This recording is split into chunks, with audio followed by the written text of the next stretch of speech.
the Venezuelan crude to market and realizing a market price to help, again, with the financial situation in Venezuela.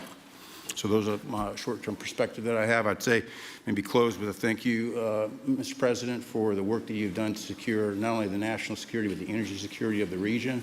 And then thank you, Secretary Rubio, Secretary Wright, Secretary Burgum, for your leadership in this matter. Thank you. How long would it take you, Darren, as Exxon to, if we make a deal, and if we make a deal, how long would it take you to get in there and get started? Well, the first step, this technical team, as I talked with Secretary Wright earlier this week, we started from the beginning to put the team together so that if and when it was needed, we could hit the ground almost immediately. So we can hit the ground and within the next couple of weeks start the assessment. And then from there, we need to understand. That's what we want. We want speed and quality. That's what we want. Thank you, Darren. And Conoco, Ryan. Thank you, Mr. President. Appreciate the opportunity to be here, too. And you've assembled a great team. And our congratulations as well for removing one of the terrible people in the world and bringing them to justice. It was quite amazing. I think you've given hope to the people of Venezuela again, which I think is quite remarkable. And we've been on the other end of that despot regime a long time. Our assets were expropriated. I had a little bit more hair when that happened. And you know, I think we're the largest non-sovereign credit holder in Venezuela today. So we're in a bit of a different situation, but I think your big and bold idea to use energy commerce instead of conflict is something that could make a real big difference in Venezuela. And our company certainly stands ready to help in that endeavor. Encourage you to continue to think bigger and even bolder. And we've had some discussions with your energy team about that as well. As we think about the other people that need to be in this room and in this discussion are the banks, and including probably the Exim Bank, as we think about how the debt needs to be restructured and the financing to deliver the billions of dollars that are required to restore their energy infrastructure. And I think as we think that big and bold, we need to be also thinking about even restructuring the entire Venezuelan energy system, including PDVSA. And I think if we can do that and think bold, there's an opportunity to be quick, fast, and restore the quality of what's happened in Venezuela, or what's been lost in Venezuela over the course of the last 25 years. So thank you for this opportunity. Well, thank you very much, and you'll get a lot of your money back. We're going to start with an even plate, though. We're not going to look at what people lost in the past, because that was their fault. That was a different president. You're going to make a lot of money, but we're not going to go back. You left a lot of money behind, I guess, huh? What number? 12 billion. How much? 12 billion. Well, it's a good write-off. It's already been written off. It's been written. All right, thank you. You'll make it back one way or the other. You're all going to do very well. I think really very well. Marco just gave me a note. Go back to Chevron. They want to discuss something. Go ahead. I'm going back to Chevron, Marco. Thank you, Marco. Was there a question, Mr. President? Yes, go ahead, Marco. What are you saying here? Mark, if you can update us on operations in the ground and with the appropriate approvals, what you might be able to achieve in the next 12 to 18 months, give us a little view from the ground. You bet, you bet. So today, Chevron has 3,000 employees in 4 different joint ventures in Venezuela today. And over the past 5 to 7 years, they've taken production from about 40,000 barrels a day to 240,000 barrels a day, essentially getting those facilities and that equipment up to standards that would be something that people in the room would be more accustomed to. Given the work we've done with Secretary Wright and Secretary Burgum and even Secretary Bessent, I think we have a path forward here very shortly to be able to increase our liftings from those joint ventures 100%, essentially effective immediately. We are also able to increase our production within our own disciplined investment schemes by about 50% just in the next 18 to 24 months. And that's just leveraging what's on the ground. So to Secretary Rubio's comments about phase 1, this is taking the momentum of improvements we've already made there locally and building on those and creating more momentum for the people of Venezuela. Do you think you have an advantage being there? You've been there by the skin of your teeth. It's been tough for you to be there. But do you think you have an advantage over the other people in this room by the fact that you are there? Yeah, I think there are, Mr. President, I think there would be days where it didn't feel like an advantage, and there are days where it does feel like an advantage. But having people on the ground today that care desperately about the people of Venezuela and know how to operate the assets that are there, that is a definite advantage today. Would you say the best locations are available, or would you say the best locations are already sort of worked, even though they're in very bad shape? The best locations for finding oil, the best locations for oil. There are more opportunities than not, Mr. President. With 300 billion barrels of reserves and resources in country, there are lots of opportunities for many companies. Will you be building new, or will you be using the old infrastructure that you have? Yeah, today it's a little bit of a mix, but today it's mostly us taking the equipment of today, getting it to the standards that we are accustomed to your comments about making it how it should be today.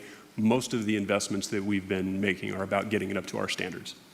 Well, I think you're going to make an investment, but you're going to get your money back very quickly, and that's part of our thing. We're going to have you get your money back fast, and then you'll give a lot to Venezuela and to the United States after that. Okay, so you'll be in good shape. Could I ask Harold Hamm to say a few words? He's been a friend of mine for a long time. Very amazing man, actually, amazing energy person. Well, thank you, Mr. President. It's good to be here with so many dignified people. And this effort particularly, and thank you for your effort for what you've done here, taking this despot out of that area. And the world dealt with him way too long. Certainly, our industry knows that this is a real jewel that can be developed for the people of Venezuela, and also benefit the world. And like Secretary Wright said, it has not been done. That's not been done in the past, and they had a good chance at it. Brought someone in that totally took it down, as everybody knows here, and that was Chavez, and we know what happened to him finally. But you know that ruined the industry in Venezuela, and all of us know how that ended very well, very wrongly. So anyway, we're glad to see what's happened here, and look forward for the opportunity for a lot of people in this room, but also for America and the country itself. Are you going to be involved in going in? Because, you know, he's in North Dakota and he's in Oklahoma and some incredible places. It's a little bit different, but there's no doubt about you won't have to worry about the straw too much here. You can just go at it. Are you going to be one of the participants? Well, certainly, you know, I'm an oil finder, like you said. You know, Barry Spitzer, you know, told that story. The coach. And he's kind of exaggerated a little bit. It doesn't come out quite that easily usually. But anyway, great story. I love it. And I love Barry. Barry's the one that told me this. Yeah, he's a champion, you know, in a lot of ways. So love that story. Certainly, it excites me as an explorationist. You know, everybody has that in their blood, and you know, it is a very exciting country and a lot of reserves, and so it's got its challenges, and the industry knows how to handle that. And like Darren said, you know, you go in with your eyes open and do the best you can with the team you got.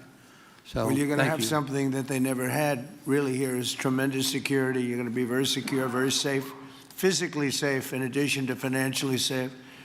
So it's good to see you, Harold. Thank you very much. Does anybody have anything to say before we get to the press? What does Cuba have to do to avoid the same fate as Venezuela? What does Cuba have to do? Well, Cuba's in bad shape. Cuba relied on Venezuela for oil and for money, and nobody really knows what's going to happen with Cuba. They're doing very poorly. They're really third world all the way, and we have a lot of great Cuban Americans, and I would say Marco fits very solidly into that category. And I might ask you to say a few words about, we were discussing it before, Cuba is a very different, they don't have energy, they don't have oil, but they would live off of the oil from Venezuela, and what they do have is very strong people and very powerful people militarily, and they would protect the people running Venezuela, and they would take in a lot of money from Venezuela. Now they don't have that. They won't be taking in any money. So, Marco, what do you think? Well, I mean, the fundamental problem in Cuba is that it's run by incompetent people that don't know what an economy looks like, much less a functioning one.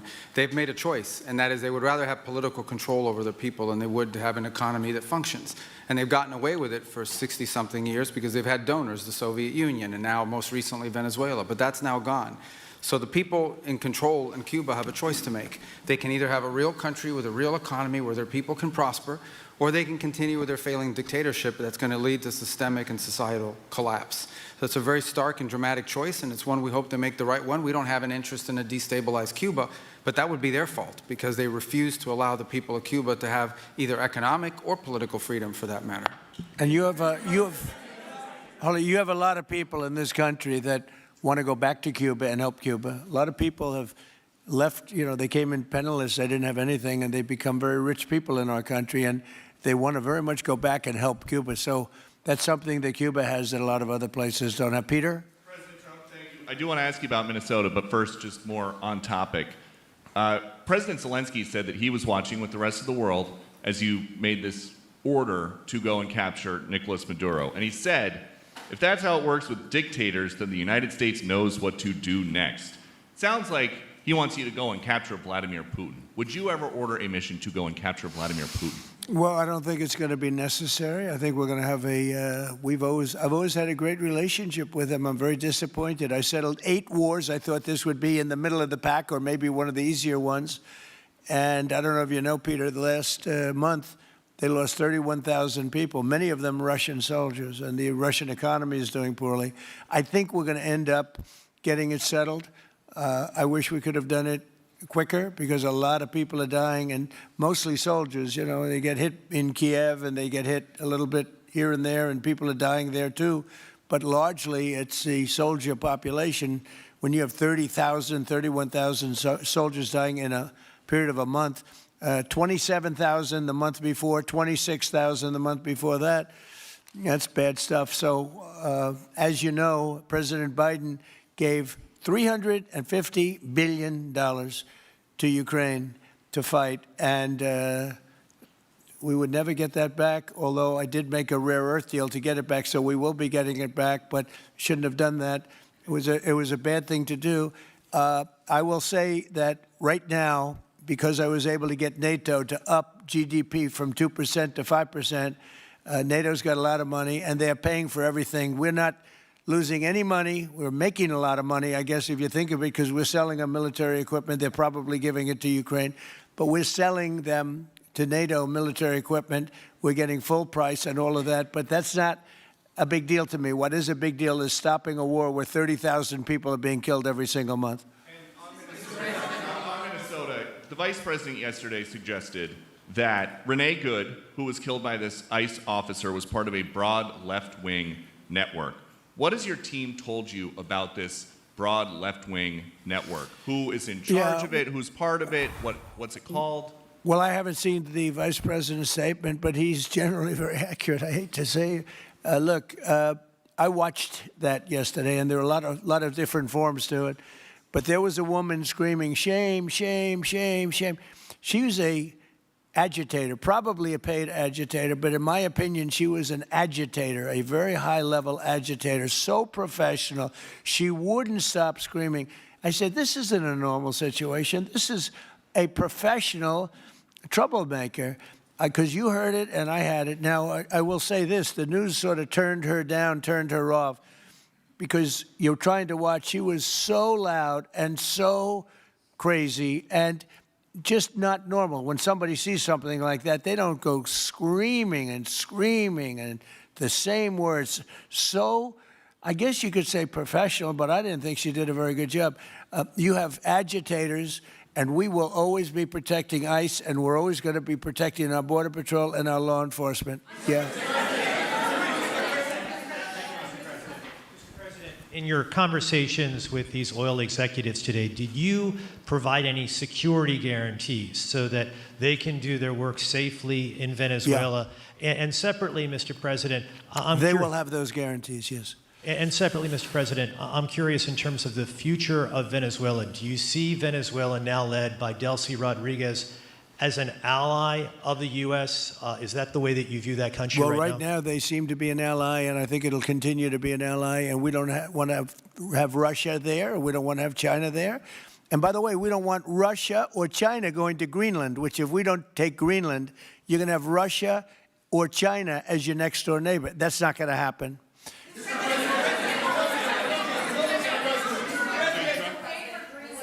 The white. Mr. White President, top. thank you. You just said that these companies would have security guarantees if they go in on the ground in Venezuela. They will have. And what is your plan there actually for these companies and those Americans who are going to be on the ground working for these companies? Well, there are going to be Americans. I assume they're going to be using a lot of Americans, but they're going to be using a lot of people from Venezuela and other places, I would imagine. But I would think that mostly they'll be using Venezuelan workers. They have a lot of great workers. They have a very high unemployment rate, and they have workers that are very familiar with taking oil out of the ground. Yeah. How long do you think the Ayatollah will be in power after what we've seen play out on the ground there? When is the U.S. going to get involved now that reports of protesters being killed on the ground? So Iran's in big trouble. It looks to me that the people are taking over certain cities that nobody thought were really possible just a few weeks ago. We're watching the situation very carefully. I've made the statement very strongly that if they start killing people like they have in the past, we will get involved. We'll be hitting them very hard where it hurts. And that doesn't mean boots on the ground, but it means hitting them very, very hard where it hurts. So we don't want that to happen. There have been cases like this where President Obama totally backed down. But this is something pretty incredible that's happening in Iran. It's an amazing thing to watch. They've done a bad job. They've treated their people very badly, and now they're being paid back. So let's see what happens. We're watching it. We're watching it very closely. Go ahead, please. Thank you so much, Mr. President. Yes, go ahead. Thank you so much, Mr. President. Do you have any comments in reaction to the recent attacks by the Syrian government alignment groups against US-backed Kurdish forces in Aleppo, Syria, which killed dozens of civilians and displacing many families? Does your administration bring peace between the Kurds and the Syrian government? I want to see peace. Yes, I do. The Kurds and the Syrian government, we get along with both, as you know very well. They have been natural enemies over the years, but we get along both, and we want to see Syria succeed. And so far, I think they are succeeding, but this is just breaking out, and we want to see that stopped. Go ahead, please. Colombia, Gustavo Petro, in a few weeks. Do you hope this meeting with Gustavo Petro marks a new chapter, a new beginning in the benefit of the Yes, U.S. and Colombia relations? What country? Colombia, with the president of Colombia, Gustavo Yes, Petro, I had a very good talk with him yesterday, and he's been very hostile to us and to the nation and to me, called me a dictator and lots of other things, called Biden some terrible names, far worse than he called me. But he called yesterday through people, and he wants to meet, and that's fine with me. I've made up with people also, you know. So we're going to have a meeting with him. We had a very good conversation. The people of Colombia are incredible people. Marco would know that better than anybody because he's married to a woman from Colombia. And I don't mean Columbia University. That would be, I'm not sure. I think I like Colombia, the country, better, if you want to know the truth. The people are, hold it. The people are great people. I look forward to meeting with them. We're going to meet in the very near future. President of Venezuela here in the White House. Would you greet her to discuss the fate of the oil? Yeah, well, I'm going to meet a lot of people, and we're going to meet, we meet a lot of people. When you end 8 wars, you get to know a lot of people, and I think it's very important. As an example, we have over $18 trillion, think of that, $18 trillion coming into our country. A lot of that's coming in from foreign countries like Saudi Arabia and Qatar and UAE and others. And I get to meet a lot of people, but I will be meeting with various representatives of Venezuela, probably pretty soon. We haven't set that up. But the relationship that we have with the people that are currently running Venezuela is very good. We also have a young lady that received the Nobel Peace Prize. She's going to come in and pay her regards to our country, really, to me. But, I'm a representative of the country, nothing else. and she's coming in sometime next week, I think Tuesday or Wednesday, and we'll see how that is. But no, we're dealing with the people from Venezuela. We're dealing with them very well. I think they've been very smart in the way they've dealt with us, frankly, because that whole place could have been obliterated with one more strike, and we didn't want to do that.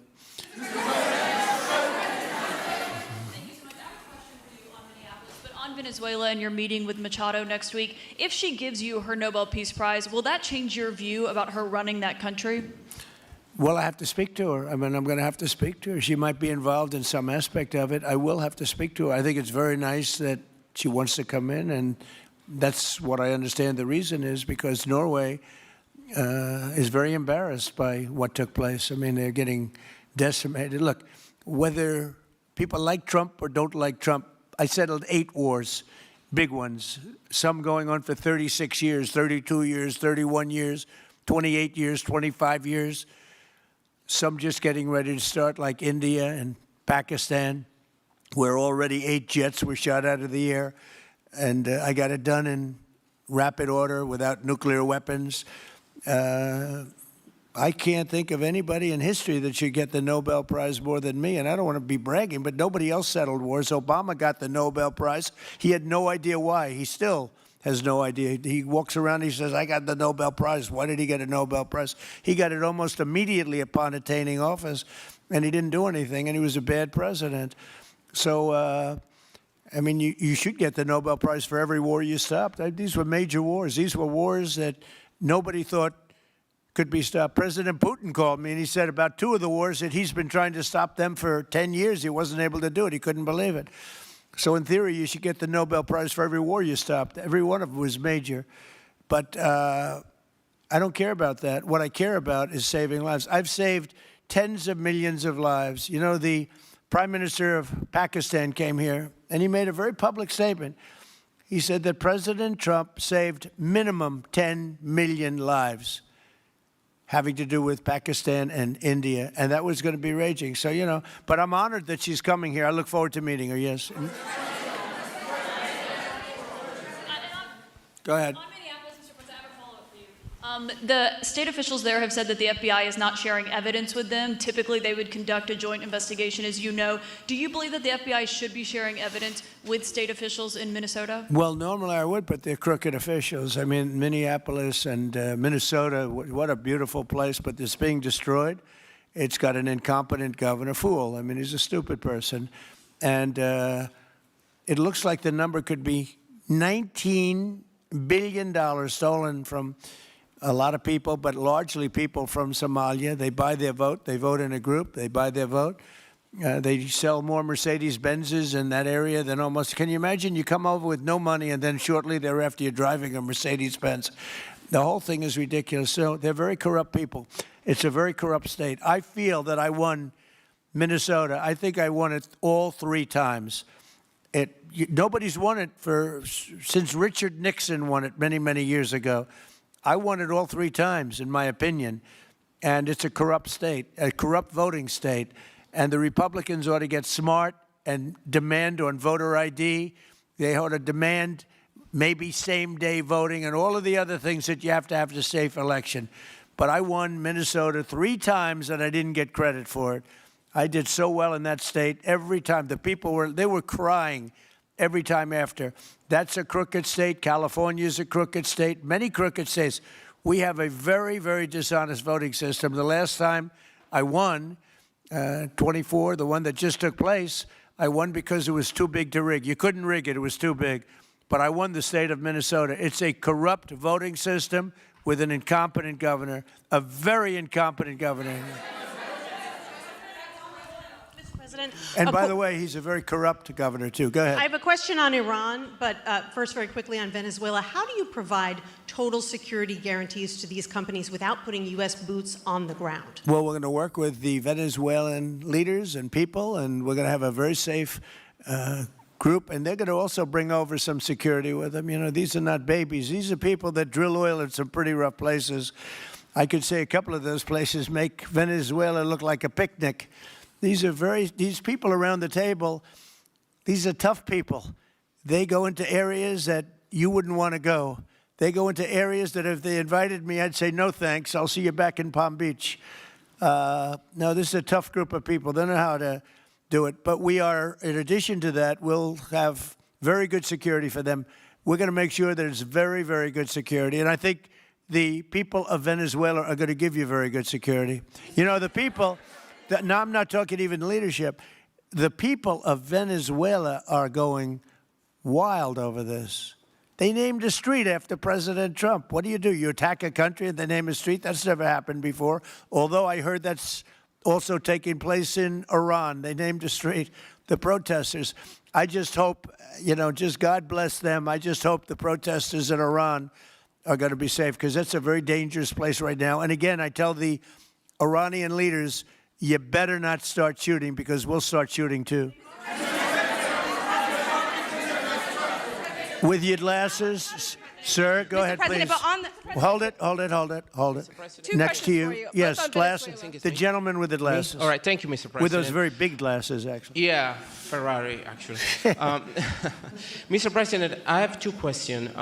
What do you want the European Union to do in Ukraine? The European leaders seem pretty divided on Ukraine. And then, if you can reiterate this straight message that you have to the Iranian leader, to Khamenei, the message that you have. You're talking about Iran? Iran, yeah. What the do I first one want is on Iran Europe. to do? I'm sorry? Where are you from? Italy. Oh, nice place. Yeah. Okay. The first question So is what on are you Europe. asking about Iran for? Well, if you can answer about Europe and what you think the Europeans should do on Ukraine, and then a message. Well, look, Europe has been doing so much for Ukraine, but it hasn't been enough. And obviously that I would say that President Putin is not afraid of Europe. He's afraid of the United States of America, as led by me. There's no fear of Europe. You know, Europe's fallen behind. And Europe, and J.D. said it very strongly, I don't know, he took a lot of heat, but I didn't give him any heat. Europe is a different place. Europe is changing. Europe has got to get its act together. I love Europe. I guess I came from Europe, essentially. My roots are in Europe, but Europe is a different place. They have to get their act together. Now they have a great NATO leader, and they've gone up to 5% from 2% GDP. That's a big step. But they have to be very careful with their immigration policy, and they have to be very, because, you know, I will just say, to be nice, that there are certain places in Europe that are very important that are no longer recognizable. I'm being very nice. I'm being very diplomatic when I say that. They are not recognizable. And they have to be careful on energy, because they're putting windmills all over the place and losing a fortune.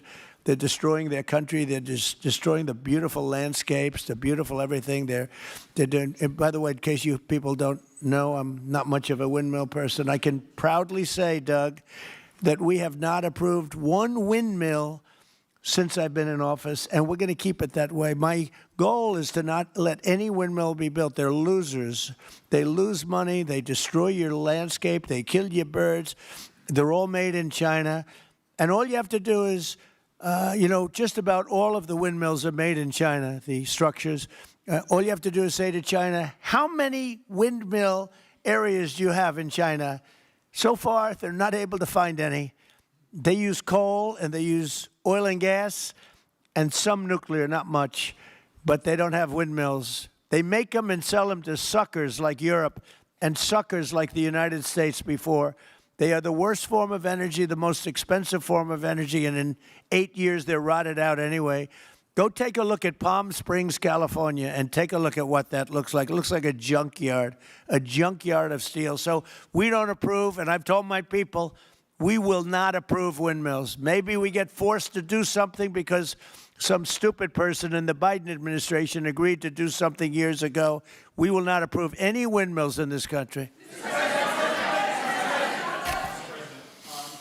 On Venezuela, is it ultimately more important to you to establish stability there or democracy there? Well, you're talking about maybe the same thing. I mean, you're talking about stability or democracy. I don't know. To me, it's almost the same thing. We want stability, but we do want democracy. Ultimately, it'll be democracy. Peter? I do have a policy question, President Trump, but I'm having a hard time seeing here. I see the American flag lapel pin. What is the other lapel pin on your Somebody jacket? gave me this. You know what that is? That's called a happy Trump. And considering the fact that I'm never happy, I'm never satisfied. I will never be satisfied until we make America great again, but we're getting pretty close, I'll tell you what. This is called a happy Trump. Somebody gave it to me, I put it on. Thank you, thank you. And the policy question. How much money are you thinking of giving people in Greenland to get them on board with a possible U.S. I'm not talking about money for Greenland yet. I might talk about that.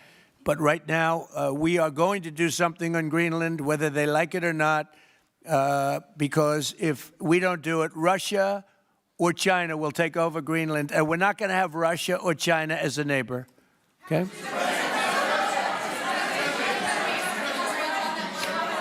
I would like to make a deal, you know, the easy way, but if we don't do it the easy way, we're going to do it the hard way. And I'm a man, and by the way, I'm a fan of Denmark too. I have to tell you, and you know, they've been very nice to me. I'm a big fan, but you know, the fact that they had a boat land there 500 years ago doesn't mean that they own the land. I'm sure we had lots of boats go there also. But we need that because if you take a look outside of Greenland right now, there are Russian destroyers, there are Chinese destroyers and bigger, there are Russian submarines all over the place. We're not going to have Russia or China occupy Greenland, and that's what they're going to do if we don't. So we're going to be doing something with Greenland, either the nice way or the more difficult way. Please, go ahead, ma'am. Mr. President, why is it so important to you to own it when you have a military presence there, which you could expand to affect the security? Because when we own it, we defend it. You don't defend leases the same way. You have to own it. And, you know, with a nation, look at what happened with Obama, with that horrible deal they made with Iran. It was a short-term deal. It was like a 9-year deal. Countries can't make 9-year deals or even 100-year deals. Countries have to have ownership. And you defend ownership, you don't defend leases. And we'll have to defend Greenland. If we don't do it, China or Russia will. It's not going to happen. We are not going to have, and I like China, I like Russia, I love the people of China, I love the people of Russia. I get along very well with President Putin, but I'm very disappointed in him. I get along very well with President Xi. I'm going to go over to China in April, but I don't want them as a neighbor in Greenland. Not going to happen. And by the way, and NATO's got to understand that. I'm all for NATO. I saved NATO. If it weren't for me, you wouldn't have a NATO right now. But we're not going to allow Russia or China to occupy Greenland, and that's what's going to happen if we don't. Go ahead. Mr. President, one, can you respond to that? And two, Yeah, it was an amazing report. The most amazing thing is government jobs are way down. And yet the unemployment or the employment numbers are very good. We've gotten rid of tremendous numbers of federal government jobs. Nobody's ever seen anything like it. And yet the employment numbers are very good. They're really getting better. But now we have all those people to work in the private sector for a lot more money. I think that's one of the very big things. The other thing is at 5.4%. And remember, this is after we had a shutdown. And that shutdown had an impact because the concept of the shutdown, even though it's before, people knew we were going to be shutting down. A lot of bad things happened. And by the way, on January 30th, you may have another shutdown. We'll see what happens. But I think the numbers, Caitlin, were really amazing. Look, to think about 5.4%, nobody thought that. They thought it was going to be 2%. And you know what it is? It's tariffs. And it's also November 5th. We had a great election. A great election. Our country was dead 1.5 years ago, and now we have the hottest country anywhere in the world. And I hope you guys were impressed. 5.4%, and we haven't even really transitioned yet. There's no reason it can't be much, much higher than that. Yeah.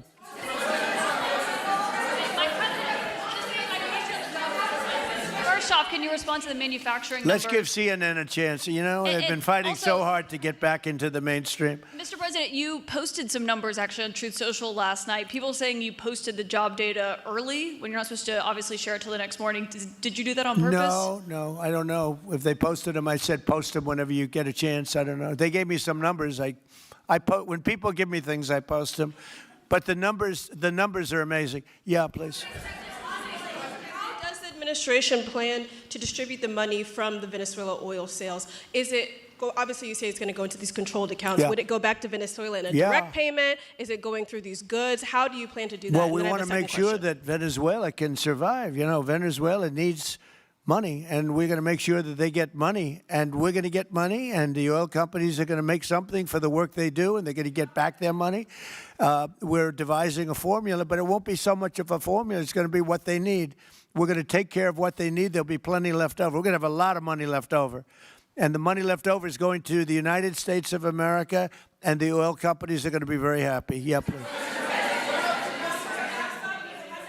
Thank you, Mr. My second question is, would the administration offer a backstop to these oil companies for like financial guarantees, some sort of backstop, if the country did destabilize again? That's a very interesting question. Using the word backstop, I haven't heard that word in a long time. That was at the Wharton School of Finance I last heard. That's a good term. We ought to use it more often. I hope I don't have to give a backstop. I'm just, look, these are very smart people, the smartest people. They're not only in oil and business. These are the biggest companies in the world sitting around this table. They know the risks. I mean, there are risks. We're going to help them out. We're going to make it real easy. They're going to be there for a long time. We're going to be there together for a long, long time. And they're going to be taking the oil, and they're going to be bringing oil prices down. They're going to make a lot of money. They're going to get their money back. They're going to be safe. The people of Venezuela are going to be big beneficiaries, and the United States of America is going to be a big beneficiary for what we've done. And you know, one other thing I might say, it's also very big for national security because, again, just like Greenland, we can't have China or Russia occupy Greenland. We can't have China or Russia occupy Venezuela. And if we didn't do what we did, China or Russia would have been in Venezuela. I think I can, where's Mr. Chevron? So let me ask you, they would have been there if we didn't do this. Do you agree with that? They certainly have a lot of economic interest in country. There's absolutely no argument about that. They were trying to be there. I mean, you know, we had a Russia, I guess sort of I call it a semi-Russian ship yesterday that we took over, and Russia decided not to defend that ship against us. It's a big movement. The ship was loaded up with oil, and we took the oil, and it came out of that port. But Russia would be there or China would be there. And we want them to be there for a different reason. We want them, do you people agree? In particular, China, they need a lot of oil. Russia doesn't need so much, but Russia was there anyway. But I assume you agree that China would like to be doing a lot of business there by buying oil. And I want to just tell President Xi and President Putin, but more so in this case, President Xi, because they do need a lot of oil. And we are open for business in the United States, and we are open for business in Venezuela, right?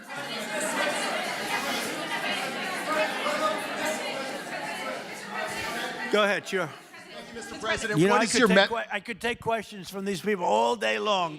You know, they're sitting here, and generally they're very rich, very powerful, but nobody gives a damn about them. It's a sad thing. You have all that money, all that power, and look at all these crazy questions. We could do this all day long, and they wouldn't be satisfied. I have a question on today's meeting, Mr. President. We'll take a few more, I have though. a question on today's meeting, Mr. President. Do you have? Let me ask you more importantly. Do you have any questions from the biggest? Yes, sure. Hold it. Do you have any questions for the biggest people on earth, the biggest business people, the biggest companies anywhere on earth? Do you have any questions for these people? No. Do you have a question for them? Go ahead. Go ahead. Ask them a question. To rebuilding the oil infrastructure in Venezuela, and for the executives in the room, what do you need from the administration in order to invest? That's a good question. Do you want to go and answer that question?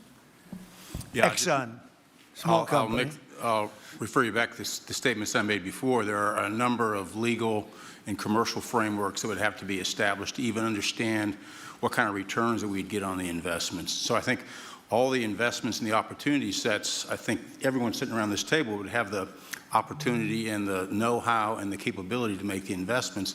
The questions will ultimately be how durable are the protections from a financial standpoint, what do the returns look like, what are the commercial arrangements, the legal frameworks, all those things have to be put in place in order to make a decision to understand what your return would be over the next several decades that these $1 billion investments would be made on. You know, could I do this? Because we have, again, the biggest people on the planet Earth around this table, biggest companies in the world. I'd like to just ask them to introduce themselves. We'll start from this end and go around to here. And if you have anything to quickly say, we can do that. But you want to just start right over here? These two guys, we'll leave them out because they're with us. Please. Thank you, President Trump. John Addison at Vitol. We're here to ensure that you are going to be able to move all of this oil all around the world at the best price possible so that the influence that you have over the Venezuelans will ensure that you get what you want. Thank you. Thank you. Good point. Thank you, Mr. President. Ryan Sheffield of Formentera. My grandfather, Hugh Sheffield, was president of ARCO, Venezuela. Right. Thank you for what you did. Do you like what we're doing? There's a lot of shale there, a lot of upside. He would be very happy looking down. He'd be very proud of you right now, right? Yes, sir. Good. Thank you. Mr. President, Luis Rodriguez. I'm probably the only Venezuelan American sitting on around this table. I want to personally thank you for the courage of your actions over the last couple of weeks. I think I speak, and I speak of Venezuela in general in saying there's optimism. You've brought optimism to the table, and if the conditions are met, the opportunity is absolutely immense. I agree with that. That's true. Thank you. Well said, too. It's immense. This is a tremendous opportunity. Thank you. Richard Holton from Trafigura. We're working with your administration, Mr. President, to bring that Venezuelan oil to the United States. Our first vessel should load in the next week. Great. Good job. Thank you. I think the reason that most of us are here and thinking about the future is because we trust you initially to set this program up that will work and guarantee that this can be done. And there's a huge investment that needs to be done. We've all agreed on that. And certainly we need time to see that through. So thank you for what you've done. Thank you very much. Thank you. Mr. President, I'm Lane Riggs, CEO of Valero Energy, and we're one of those companies that refineries in the U.S. are uniquely configured to run Venezuelan oil, and we're more than happy as this opportunity expands for us to further invest in our refineries to produce more of it. And you're very much set up for the heavy oil, right? Yes, sir. That's great. That's great. We're ready for it. Thank you, Mr. President. Thank you for having us here. Thank you. And thank you for opening the door to a better Venezuela. We are a Spanish company, but we are fully committed to invest here in the States. We have invested over the last 15 years $21 billion in the American oil and gas industry, in Pennsylvania, in the Gulf of America, in Texas, and in Alaska with the discovery of Pica that is going to have the first oil this quarter and is going to change, is going to reverse the declining history of that great state of Alaska. We are in Venezuela, Mr. President, with our partners of Eni. We produce the gas that guarantees the stability of a half of the grid power in Venezuela. So we are committed with this stability, and on top of that, we are on the ground. We have people, we have facilities, we have technical capabilities, and I take your point, Mr. President. We are ready to invest more in Venezuela. Today, we are producing 45,000 barrels a day gross of oil, and we are ready to multiply by 3 this figure in coming 2-3 years, investing hard in the country, following your recommendation, if you allow us, of course, and in the framework, commercial and legal framework that could allow this growth. So thank you, Mr. President. Thank you. Great job you've done. Thank you. Mr. President, thank you for having me. Matt Sheehy, I'm with Tallgrass Energy. We are an infrastructure business, so whether it's oil, gas, CO2, we move that around. So most of my customers are sitting around the table and happy to lend our expertise to what's going on in Venezuela to support the people. And obviously infrastructure is going to be critical to see it repaired. Thank you. Thank you. Mr. President, thank you. An honor to be here. Marianne Mannon, Marathon Petroleum.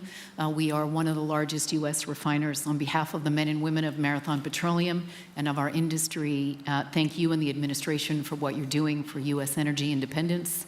We have the ability and the capability of our assets to process Venezuelan crude, and the people of Marathon Petroleum stand ready to do so. Do we need more refineries in our country? In the U.S., probably Yes. not. We have sufficient capacity. It's amazing.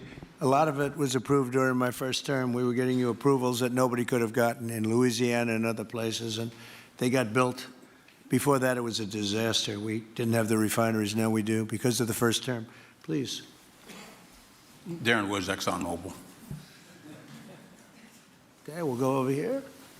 Thank you, Mr. President. Jeff Hildebrand, founder and chairman of Hillcorp Energy, one of the largest private energy companies in America. Who's bigger, you or Harold? We're close. Huh? We're close. Harold.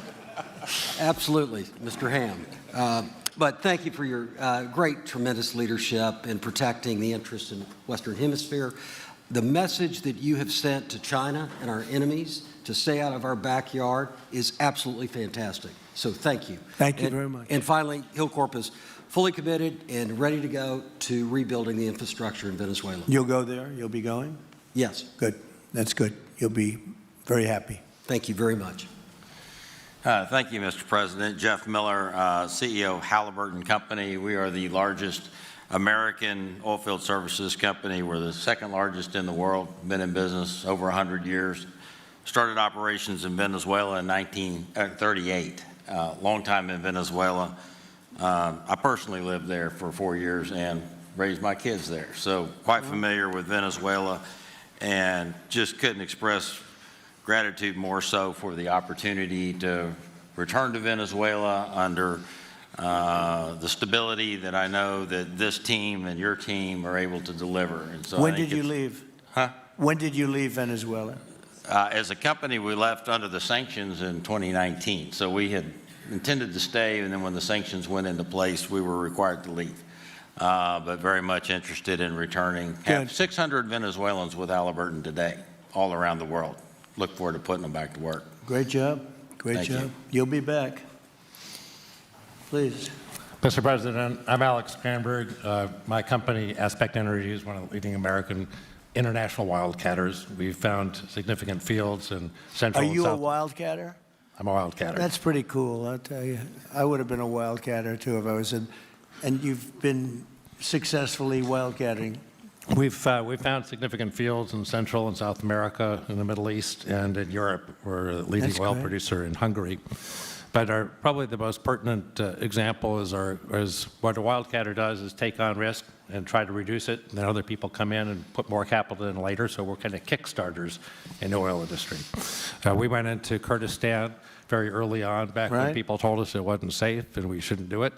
We found a big field there, and it ultimately has got to be developed along with one of my colleagues here to be one of the big leading fields in Kurdistan. We think that Venezuela has a tremendous amount of opportunity. If you look at the reinvestment required, the investment required, people are talking about hundreds of billions of dollars. But if you put that in perspective, that's 1 million barrels a day for 15 years. It's $220 billion net cash flow. So what we really need to do is to be able to kickstart production and then reinvest and have the confidence to reinvest. And what you're doing by putting the United States in control of the cash flow coming out of the country, it gives companies like ours the confidence to say we can kickstart this production and then reinvest and reinvest. In Hungary, we've invested $1 billion in changing the trajectory of Hungarian oil production. And we were only able to do that not because we could write a $1 billion check, we're a smaller company, but because we reinvest all the cash flow back into new production. Good. Mark Good Nelson, job. Mark Nelson with Chevron again.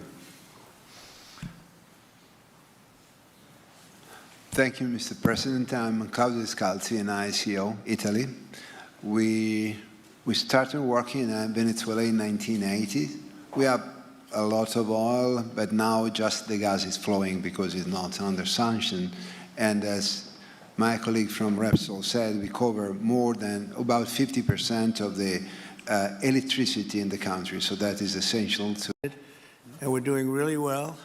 We had a situation 3 days ago with Venezuela, and we're getting along extremely well with the people of Venezuela, both the people and the people that are running Venezuela. I just want to thank our military. What they've done is incredible. That was considered unprecedented, to go into a military fort with thousands of soldiers and others and to come in with 152 planes going every which way and very rapid speeds and helicopters, and to come out with no deaths and the loss of no equipment. It was pretty amazing. Nobody's seen anything like it. I was called by the leaders of numerous countries. I won't go into which ones, but the biggest and the strongest, and they said that was very impressive. They're all impressed. But today I'm delighted to welcome almost 24 of the biggest and most respected oil and gas executives in the world to the White House. It's an honor to be with them. We have many others that were not able to get in. I said if we had a ballroom, we'd have over 1,000 people. Everybody wanted. I never knew your industry was that big. I never knew you had that many people in your industry. But here we are. And if you, in fact, if you look, come to think of it, well, I got to look at this myself.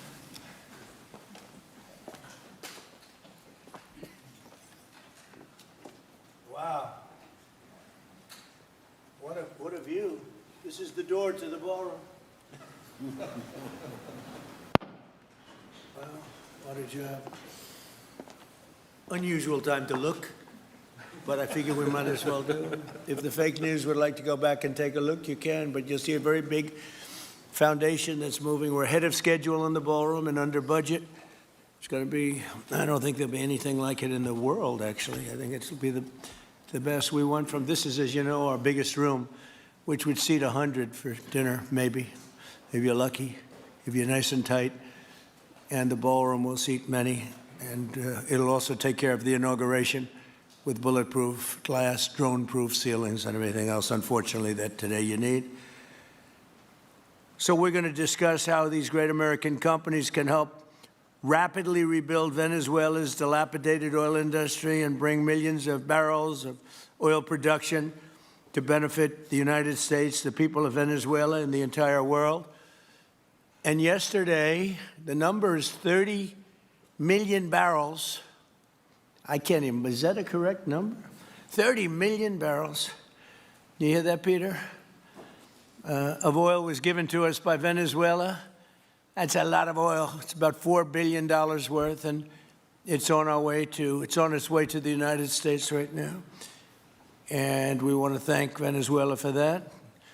And we're working very well with them, obviously, or they wouldn't have been so generous. But they respect us again. They didn't respect us at all before. So that's money that goes to the United States. Some will go to Venezuela, and some will go to the oil companies, but not that, because that's already been extracted. So you're not getting any of that, but when you start extracting, you'll get. But it's tremendous reserves, among the biggest in the world. Some people say it is the biggest in the world. And we're going to be working with Venezuela. We're going to be making the decision as to which oil companies are going to go in, that we're going to allow to go in. We're going to cut a deal with the companies. We'll probably do that today or very shortly thereafter with Chris and Doug. And we're dealing with the country, so we're empowered to make that deal. And you'll have total safety, total security. One of the reasons you couldn't go in is you had no guarantees, you had no security, but now you have total security. It's a whole different Venezuela, and Venezuela is going to be very successful. And the people of the United States are going to be big beneficiaries because we're going to be extracting, numbers of, in terms of oil, like, few people have ever seen, actually. So you're dealing with us directly. You're not dealing with Venezuela at all. We don't want you to deal with Venezuela. Let me thank Vice President J.D. Vance, who's doing a fantastic job. Secretary of State Marco Rubio, likewise, a fantastic job. I have good people. I like them better than my first group. But we had a great, despite that, we had a great first term. We had some great people there, too, by the way. But we had a great first term. We had the greatest economy in the history of our country in the first term, but this is blowing it away. And you haven't seen anything yet. Everyone's been shocked by the numbers, 5.4% GDP. And that's despite the fact that we were badly hurt by the Democrat shutdown, of which they'd like to see if they could shut it down again. Secretary of the Interior Doug Burgum, who's fantastic. Secretary of Energy Chris Wright, recommended by Doug as being the greatest oil man anywhere in the world, because I wanted Doug for that job, energy, and Doug said, no, sir, there's a man named Chris Wright. I said, who the hell is Chris Wright? He said he's the most talented oil man anywhere in the world. I doubt you can get him, because typically oil men make a lot of money, and women. They make a lot of money, but Chris came. You took one of the greatest salary cuts probably in history, Chris, right? But he's a fantastic person, loves our country, and many other important members of this team. And I want to thank them for their efforts. As you know, last week, the United States Armed Forces performed one of the most spectacular military operations in American history, apprehending the outlaw dictator Nicolas Maduro for his crimes against the United States, crimes for which he has now been indicted and is in federal court awaiting trial. And he killed many people, millions of people, actually, and allowed jails, prisons, mental institutions, insane asylums, drug dealers, drug addicts to pour into our country totally unchecked because of Sleepy Joe Biden's policy of open borders, the stupidest thing I've ever seen. We're getting them all out.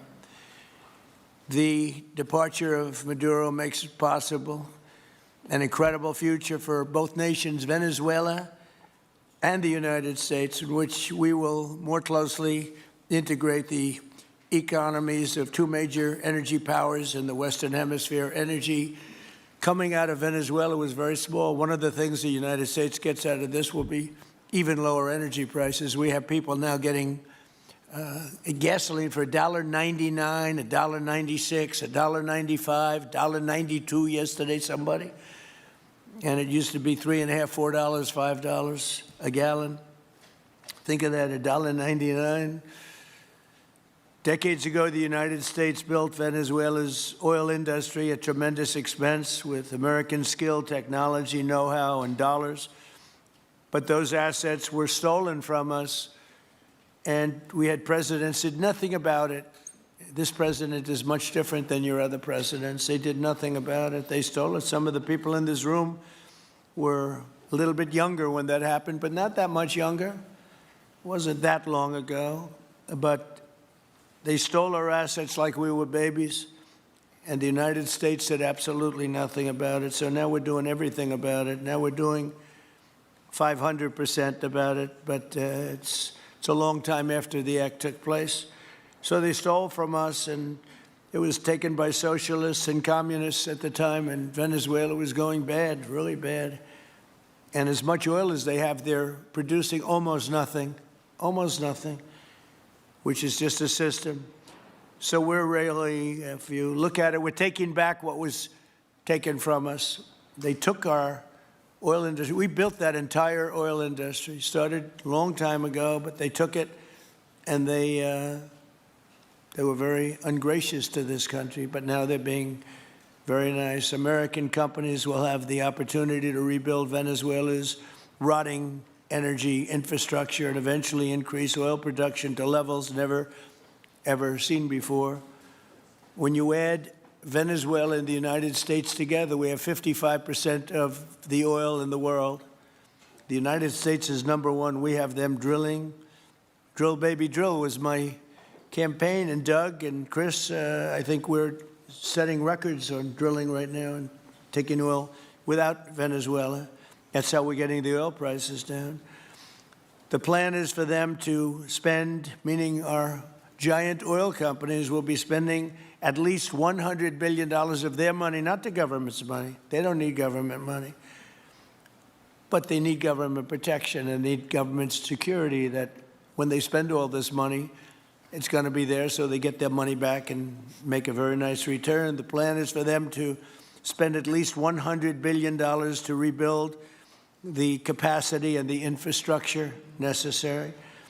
Venezuela has also agreed that the United States will immediately begin refining and selling up to 50 million barrels of Venezuelan crude oil, which will continue indefinitely. We're all set to do it.